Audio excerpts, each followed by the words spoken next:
J'ai envie de tout casser, je vous promets, vous pouvez pas imaginer à quel point je suis énervé. On dirait vraiment un bord de rivière quoi. Les amis, je viens d'avancer sur les trappes. On m'aurait fait la remarque inverse, il n'y aurait pas assez de cachettes. Là on me dit il y aura trop de cachettes et après il n'y en aura pas assez. Donc... Les amis, j'en peux plus. J'ai envie de péter un câble. Vraiment, je suis à bout de nerfs. Je suis dans la fiche room, je suis en train de faire les entretiens. Il y a quelques mois, j'ai perdu des poissons dans, pas le 4 litres, mais dans le 690 discus qui est juste là. Et du coup, je me suis dit simplement, parce que vu que je suis plus trop présent, ma mère qui nourrit, etc., des problèmes d'instabilité, machin, voilà, c'est à cause de moi. Donc je les ai perdus petit à petit. En fait, j'ai eu de l'apparence de flagelle, etc. Aujourd'hui, j'avais plus qu'un discus sauvage. Je viens de le passer dans le 4000 parce que dans le bac, du coup, tous les autres sont morts très rapidement. En fait, au final, en l'espace de 2 semaines. Pour moi, ils étaient tous parasités. Donc c'était clairement lié à un surparasitage. Et pas du tout. Vraiment, je vous jure, j'ai envie de tout casser. Je vous promets, vous pouvez pas imaginer à quel point je suis énervé. La raison des morts des poissons, c'est tout simplement, je suis en train de faire l'entretien de la vitre. Donc je touchais tranquillement, vous voyez, j'ai enlevé un petit peu de racines, j'ai enlevé de la filamenteuse parce que oui, depuis qu'il commence à faire chaud, on a pas mal d'algues dans la fiche room. Enfin bref, voilà, j'ai commencé à faire l'entretien tranquillement. Et tout à l'heure, j'ai une petite plaie sur la main. Je vais vous montrer ça. En fait, j'ai une toute petite plaie, mais vraiment un tout petit truc, vous voyez, sur le doigt là. Juste là, un tout petit bout de peau qui est parti. Et tout à l'heure, quand j'étais dans l'eau en train d'enlever de la filamenteuse, j'étais pas à l'aise quoi, j'avais l'impression que ça me faisait mal, que ça me piquait. Et là j'attaque la décante et je sens que ma main elle s'engourdit quand même. Je remets ma main avec la plaie, enfin j'avais changé de main entre temps, je remets ma main avec cette petite plaie et là je prends cher de ouf. Je touille un peu dans le bac, je vais aller au niveau des pompes, du chauffage etc. Et là je prends des énormes coups de jus. Enfin des énormes coups de jus, pas si gros que ça, mais des coups de jus suffisamment perturbateurs pour que ça fasse mal. Du coup je déconnecte la pompe dans un premier temps pour savoir si c'est la pompe ou ce que c'est, ce qui était le problème. Et au final la première chose que je teste c'était le bon, c'était la pompe. Donc j'ai une pompe de morte, sûrement d'autres poissons qui sont morts parce que dedans il y a des loris vu que ma mère surveille mais qu'elle n'est pas sur place. Peut-être qu'il y en a qui sont morts, on voit pas grand chose en plus dans le bac avec l'eau. Je suis ravagé, franchement j'ai la haine de dingue parce qu'en gros on fait confiance à des marques, des produits et de toute façon je vais dénoncer la marque tout de suite. J'ai eu que des problèmes sur cette marque là, les problèmes d'électrocution que j'avais eu sur d'autres poissons, c'était aussi cette marque là, je vais vous montrer juste après. Je déteste, j'en ai marre, j'en ai plein le cul, j'ai encore perdu plein de poissons à cause de ça. Au début je m'étais dit que c'était simplement un manque de soins lié au fait que je vois avec les travaux etc. Bref, c'était une erreur quand même de ma part, mais en tout cas que c'était une raison qui me paraissait plus logique parce qu'on sait que les discus sauvages pour une raison X ou Y peuvent tomber très malades très vite et mourir très rapidement. Et là j'ai trop les boules. En tout ça veut dire que tout le groupe de poissons les amis, tout le groupe de poissons est mort en l'espace de 2 épisodes d'électrocution. J'en ai marre, vraiment, je suis à bout de nerfs. Mais réellement. Je vais vider un peu le bac. Dedans, il y a tous mes loricaridés, donc tous les L600. Je vais essayer de tout pêcher, je vais essayer de reprendre un peu tout ça. Ensuite, je vais re-remplir et puis mettre une petite pompe pour qu'elle plante, elle meurt pas. Mais dans les médias, là, il faut que j'agisse. Bref, je suis dégoûté. Franchement, j'ai la haine, mais vous imaginez pas. Voilà, les amis, donc c'est du Sunsun, encore une fois. C'est une vieille pompe Sunsun, enfin vieille, non pas du tout, elle doit avoir 3 ans. En 3 ans, au lieu de tomber en panne, elle nous électrocute les poissons, c'est génial. Dans le même bac, j'avais le même problème avec des chauffages comme ça qui sont des Sunsun. Sunsun, j'en ai plein le cul, d'accord. Vraiment, la marque, je vous la déconseille à fond. C'est la première fois que j'ai autant de problèmes avec une marque sur un seul bac, sur un écosystème. Ça me rend fou, ça me rend juste fou. Donc voilà, si vous voulez le savoir, maintenant vous le saurez. Et puis là, voilà, je fais le changement d'eau du coup parce que de temps en temps, faut bien en faire. Et puis regardez la conséquence de l'extérieur d'être près d'une baie vitrée. Quand il y a la chaleur qui augmente, la pièce augmente. Tout l'hiver, j'avais aucun problème de biofilm. Maintenant que l'hiver est passé, j'ai un énorme problème de biofilm sur le 4000. Donc là, ça faisait quelques semaines que j'avais rien fait, donc je dois renettoyer la vitre. Alors le bac est sain, il n'y a pas de nitrate. Enfin voilà, on a un changement d'eau permanent, etc. Donc ça va bien, ça rend fou parce que du coup on a énormément de biofilm. Et puis bon, le hardcape il est complètement pété parce que j'avais enlevé une racine comme je vous l'avais expliqué, enfin comme vous l'avez déjà vu. Puis voilà, là faut vraiment que je fasse le biofilm. Mais tout le monde va bien, les rêves vont très bien, tout le monde va bien, les discus vont excellemment bien. D'ailleurs ils sont absolument énormes, je sais pas si vous vous rendrez compte de la taille du discus, regardez par rapport à la taille de l'arrêt en dessous. Donc là il y a une petite ponte aussi d'ailleurs juste au niveau du discus. Mais là j'ai Sunsun, franchement Sunsun marre. Les amis, la partie technique est quasiment terminée. J'ai envie de fixer ici la petite plaque de finition en acrylique pour venir cacher le côté passe-paroi. En dessous, je vais venir reprendre ça très rapidement du coup. Et l'autre côté, j'ai fait tout le collage. Donc là, tout ça, je vais pouvoir ranger tranquillement. Je suis content, ça avance. Il me manque plus que 2-3 petites finitions à faire. Tout ici, c'est collé. Donc ici, voilà, il y a le passage. Donc tout ça, c'est collé sur la pompe à chaleur. Et dans le bassin, enfin ici aussi. Donc tout ce qui est relié là, c'est collé. Donc là, tout est monté. La filtration, la pompe, les 2 pompes sont fonctionnelles. Donc en fait, regardez comment ça marche. On a les 2 pompes ici, Superfish, qui sont des pompes de 15 000 litres sur Daimler. Enfin sur, pas Daimler, mais réglables.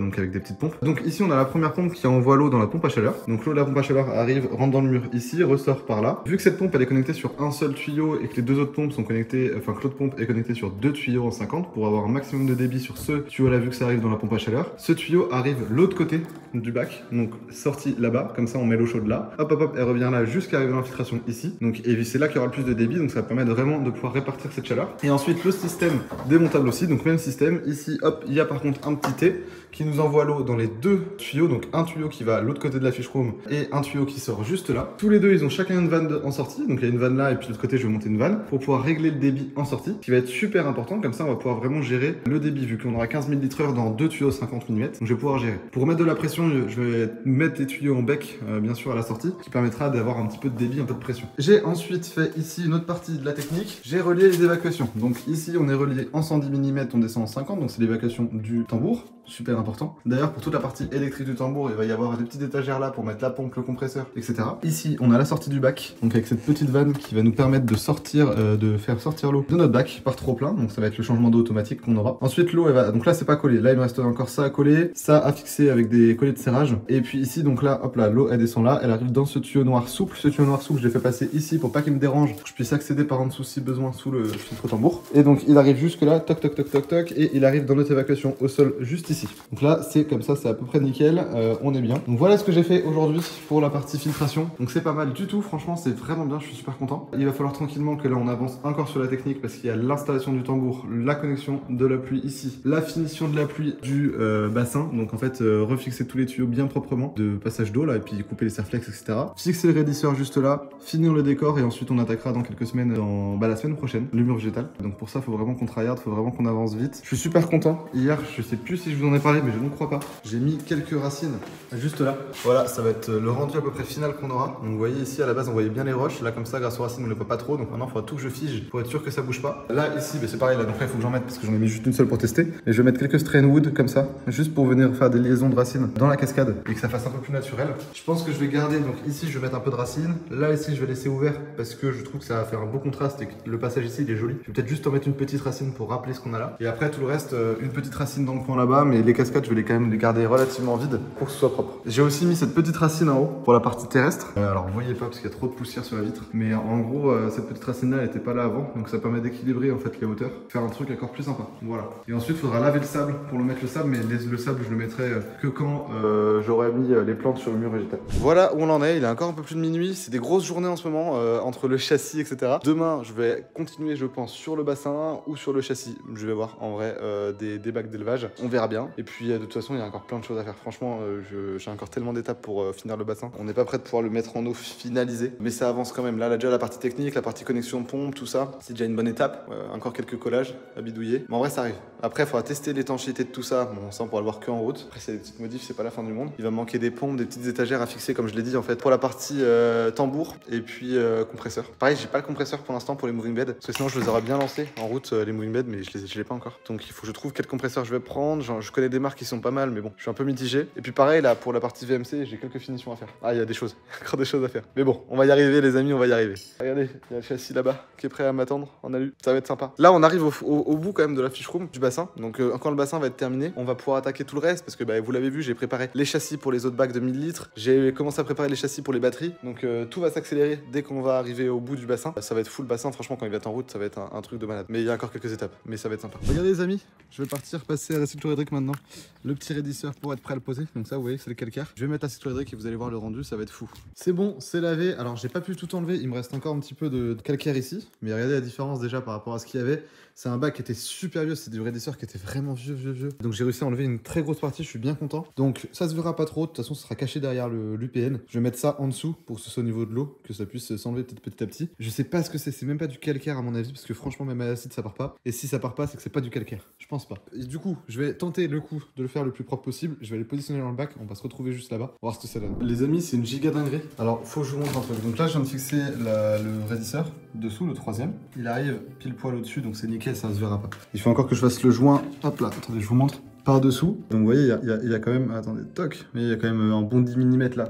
Peut-être pas, il y a 7-8 mm qui dépassent. Et puis sur toute la longueur, il n'y a pas d'endroit où le raidisseur fait joint, donc ça se verra pas. Par contre, ce que je vais vous montrer, c'est l'éclairage. Ici, les trois verres sont à fleurs, les trois verres font la même largeur, d'accord? Il n'y a pas de souci pour ça. D'ailleurs, vous voyez la différence de qualité de verre? Ça, c'est la qualité que j'ai eue. Attendez, je vais vous montrer comme ça. sera plus clair. Ça, c'est la qualité de verre que j'ai eu pour la vitre en dessous et la vitre au-dessus. Et là, c'est la qualité du verre classique. Regardez-moi la différence de qualité. C'est pas de l'extra clear, hein, le mien, mais déjà, on voit une différence de fou furieux. Donc ça, c'est rassurant. Pareil, niveau épaisseur.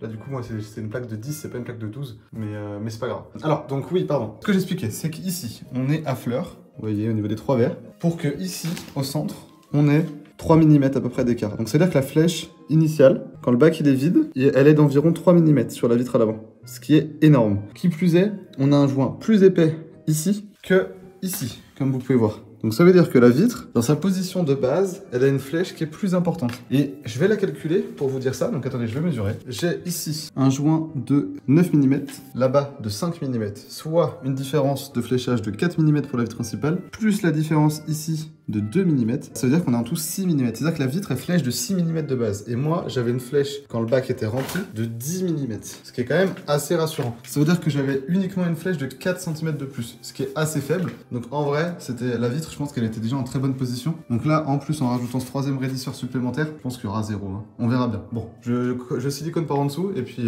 on se retrouve juste après. Bon, je viens de continuer tout ce qui était aménagement de la partie du bac. Donc j'ai fixé à la mousse expansive les roches entre elles ici. J'en ai fait un petit peu ici, pareil, tout ce qui est racines. Je viens de les fixer. Donc au moins, ça va nous tenir un peu mieux. Je vais en rajouter encore un petit peu. J'en ai rajouté une petite ici pour venir faire une liaison entre les deux, que ça fasse pas vide. Je crois que ça faisait trop vide. Et là, j'ai commencé la partie terrestre. Alors, je vous explique comment la partie terrestre elle est réalisée. Les éclairages sont éteints, donc on voit pas grand chose. En fait, j'ai utilisé beaucoup de Riverwood, qui sont des bois qui sont relativement fins comme ça, qui fit super bien les uns avec les autres, qui sont venus me faire une base complète au niveau de la jonction, en fait des jonctions, des bois entre eux, pour permettre de créer toute une partie terrestre qui était vraiment un défi. Parce qu'à la base, on a quand même des racines qui sont relativement vides. Donc créer une partie complètement terrestre où les animaux vont pouvoir se déplacer, parce que oui, dessus, on aura du lézard arboricole amazonien et de la rainette amazonienne. Et donc pour que tout ça puisse vivre dans le meilleur des mondes, il fallait absolument avoir des bonnes parties terrestres, donc des choses où je puisse accéder facilement depuis la trappe pour la gestion de la nourriture par exemple. J'ai donc ici une partie qui revient un petit peu là, donc une partie terrestre qui vient comme ça ici. On aura toute la partie de la racine supérieure explorable, la partie de la racine inférieure par ici et une partie ici. Alors comment les poissons vont sortir,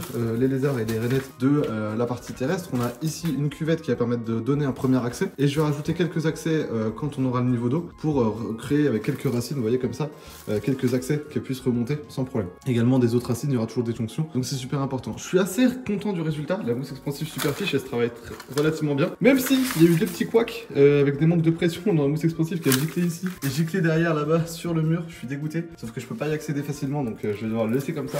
Bon, je reviendrai sabler par-dessus, donc ça se verra pas trop. Et puis pareil ici, ça se verra plus du tout la mousse à la fin, parce que je vais venir planter cette partie terrestre abondamment et venir mettre un peu de mousse, un peu de tout ça. Surtout qu'il y a les brumisations juste au-dessus, donc ça va me permettre vraiment de pouvoir irriguer cette partie-là et cacher toute cette mousse. Mais franchement, la mousse, elle est pas choquante en soi. Bon, là, je suis dans le bac, donc forcément, on le voit bien, mais on va être d'assez loin. Faut vous rendre compte que la vitre, elle va être à cette distance-là. Et après, pour ceux qui se posent la question, si est-ce que les animaux auront assez de surface terrestre, honnêtement, je pense qu'on est large. On a 1 mètre, un peu plus d'1 mètre pour arriver jusque-là, par 95 de large. Ouais, parce qu'on se rend peut-être pas forcément compte de la largeur, mais il y a une sacrée largeur. Clairement, ça va être sympa. Et là, au niveau profondeur, on a énormément de 3D, on a énormément de relief, ça rend vraiment bien. Il y a aussi quelques petites parties comme ça qu'on va créer terrestres avec des racines assez denses comme là. Mais ces parties-là, je vais pas venir les planter individuellement. En tout cas, je mettrai juste de la sphène ou juste des plantes carrément fixées dessus, je pense. Voilà. C'est surtout cette partie là-bas qui va être la plus importante. Faut pas oublier non plus que les animaux vont pouvoir l'explorer directement sur le mur végétal, sur les cascades, sur toutes les parois, sur toutes les racines qu'on a fixées ici. Donc il y a quand même une exploration assez folle. Mais bon, la partie terrestre était super importante parce que si j'ai besoin pour les lézards de faire un point chauffant, je pourrais mettre une petite lampe comme ça, vous voyez, juste ici localisée, par exemple pour chauffer juste là ou des choses comme ça pour les lézards. Donc ça va être relativement serein, quoi, relativement bien. C'est parti les amis pour une matinée de découpe. J'ai tout tracé ici pour nos futures batteries. Hop là, tout l'aluminium est préparé ici au niveau des... Donc j'ai tout tracé pour plus qu'à avoir à découper. On a pile poil le bon nombre, c'est-à-dire qu'il faut pas que je me foire. Tout le nombre de barres c'est à la barre près. Donc je vais tout découper, comme ça on n'aura plus qu'à tout assembler après. C'est cool, ça avance. Allez.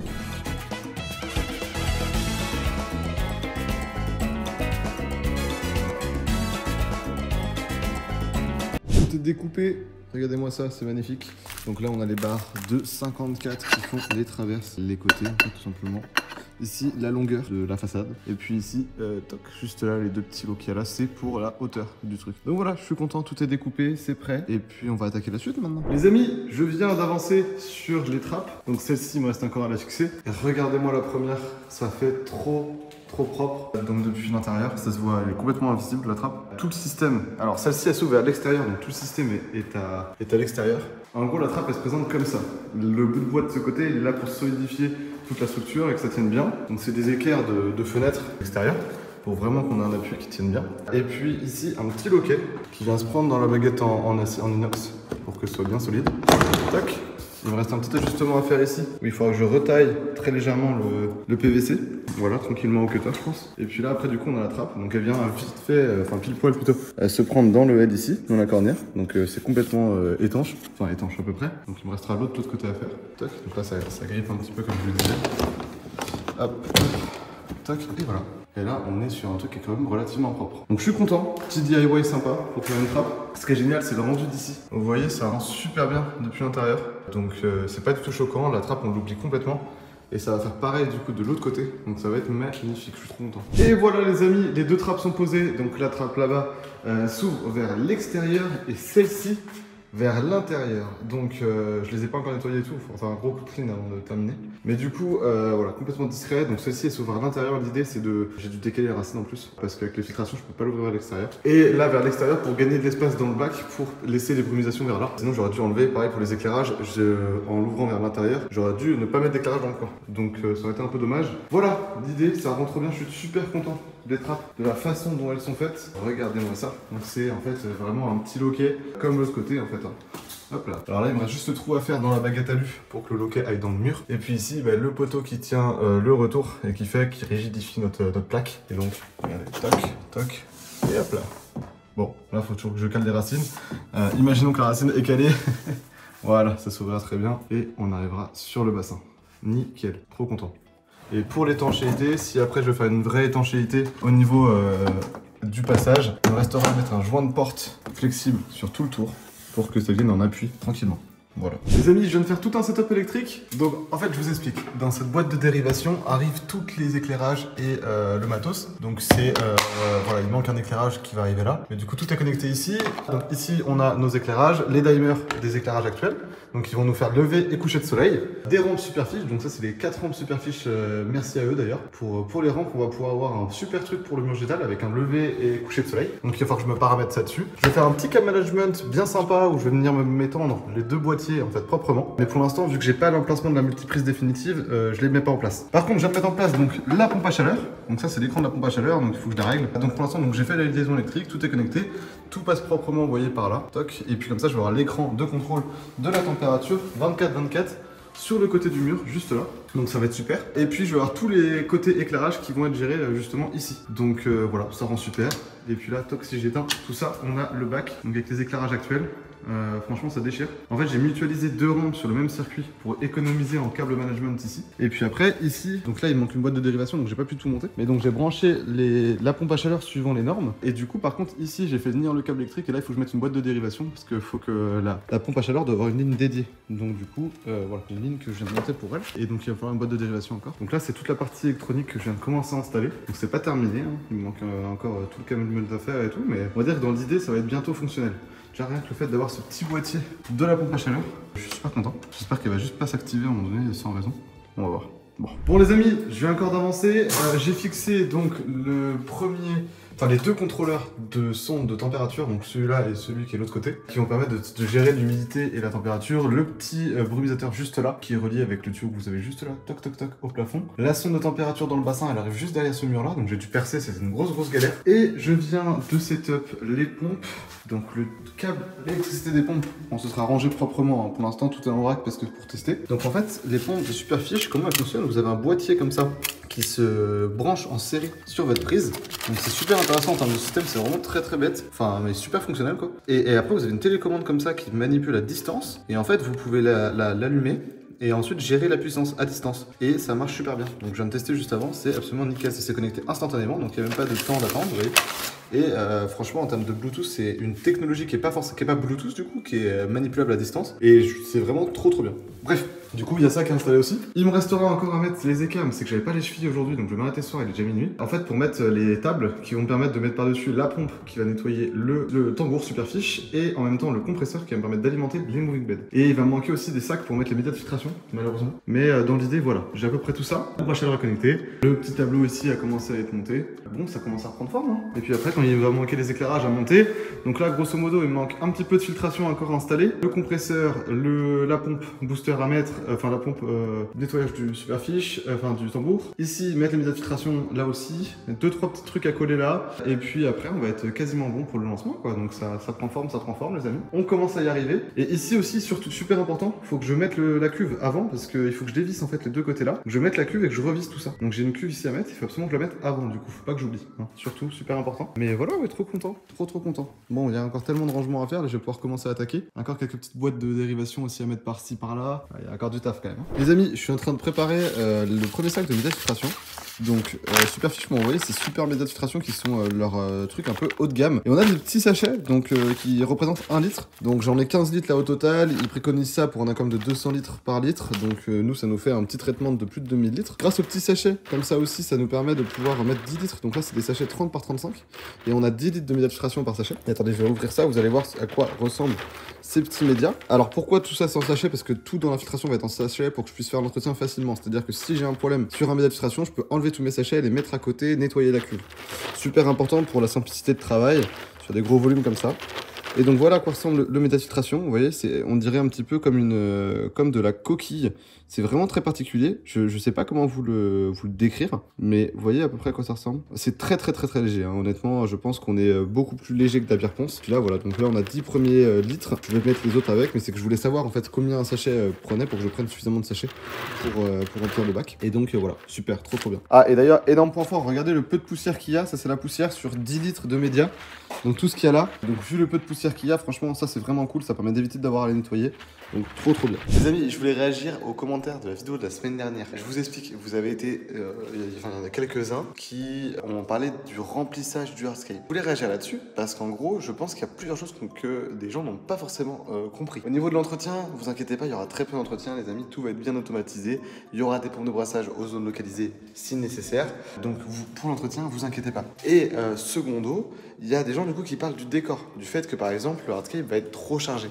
Ça, honnêtement, je peux comprendre ce point de vue. En vrai, oui, le décor il est chargé. Sauf que moi, ce que je veux, les amis, c'est pas faire un aquarium avec 3 racines et une belle plage. Non, je veux faire un vrai biotope, une reconstitution de milieu. Si je fais un milieu avec un mur végétal, des cascades, etc., il y aura encore des choses qui vont se rajouter. C'est une forêt immergée, c'est un bout de forêt. Je vais pas refaire un bout de forêt en mettant 3 bouts de racines. Donc ça, je peux comprendre qu'il y en a certains qui le captent. Et après, il y a eu d'autres remarques qui là sont vachement moins pertinentes, qui parlaient de l'espace de nage des raies. Et je pense que honnêtement, il y a un problème de perspective en vidéo. Vous vous rendez sûrement pas compte des dimensions. Mais là, on a au total, rien qu'en espace de nage, 7 mètres par 1 mètre, donc 7 mètres carrés de plage pure, c'est-à-dire pas avec aucune pierre à l'intérieur, soit tout le bandeau sur la ligne avant. C'est d'ailleurs pour ça que ça casse un peu le décor, parce que j'ai privilégié le bien-être des raies quand même au-delà du décor. Sinon, j'aurais voulu faire 2-3 petits arrondis, créer un peu plus de relief pour avoir encore plus un truc forêt. Mais bon, nos raies, il faut qu'elles soient bien quand même. Et après, on a encore tous les espaces cascades au pied où on a encore à peu près 3 mètres carrés. Donc on a à peu près sur 14 mètres carrés, on a genre à peu près 10 mètres carrés d'exploitable. Ensuite, il n'y a que quelques 70 cm peut-être de large sur la partie centrale où c'est pas exploitable. Et là-bas, pareil. Mais même, vous inquiétez pas, les raies vont réussir à se balader dedans. Comme vous les connaissez, la variété qu'on a, en plus, c'est pas une grande variété. C'est pas des Black Diamond par exemple. Et là, on est sur largement plus que les normes. Le bac est plus grand que beaucoup de bacs dans le parc public où il y a des raies. Donc non, faut remettre les choses dans leur contexte, les amis. Surtout sur ce genre d'espèce, faut remettre tous les points ensemble. Pour le côté hardscape, moi je kiffe parce que j'aime le biotope. S'il y en a qui préfèrent des trucs très épurés, etc., je peux le comprendre et c'est pour ça qu'on peut pas faire des trucs qui plaisent à tout le monde. Et surtout, au niveau du hardscape, c'est pas un simple aquarium. Je peux pas remplir ça comme un simple aquarium. Moi, j'ai un vrai bout de forêt, il y aurait des reptiles au-dessus, comme vous l'avez compris, et je veux pas mettre des reptiles au-dessus si j'avais 3 bouts de racines. Enfin, après, je sais que je parle dans du vent. J'aurais fait un bac avec uniquement une grosse racine et quelques roches. On m'aurait fait la remarque inverse, il y aurait pas assez de cachettes. Là, on me dit il y aura trop de cachettes, et après, il y en aura pas assez. Donc, je sais qu'on peut pas contenter tout le monde, les amis, c'est pas le problème. C'est juste que, pour ceux qui n'ont pas compris, je fais cette petite explication. En fait, là, on a des vraies zones de cachettes ici où tu auras les jeunes poissons qui vont pouvoir tranquillement se développer élevé tout en étant à part des poissons qui pourraient leur poser problème. Pareil ici, des zones de nurserie au final, dans les deux coins. On a des zones beaucoup plus épurées pour que tous les poissons en banc soient très bien.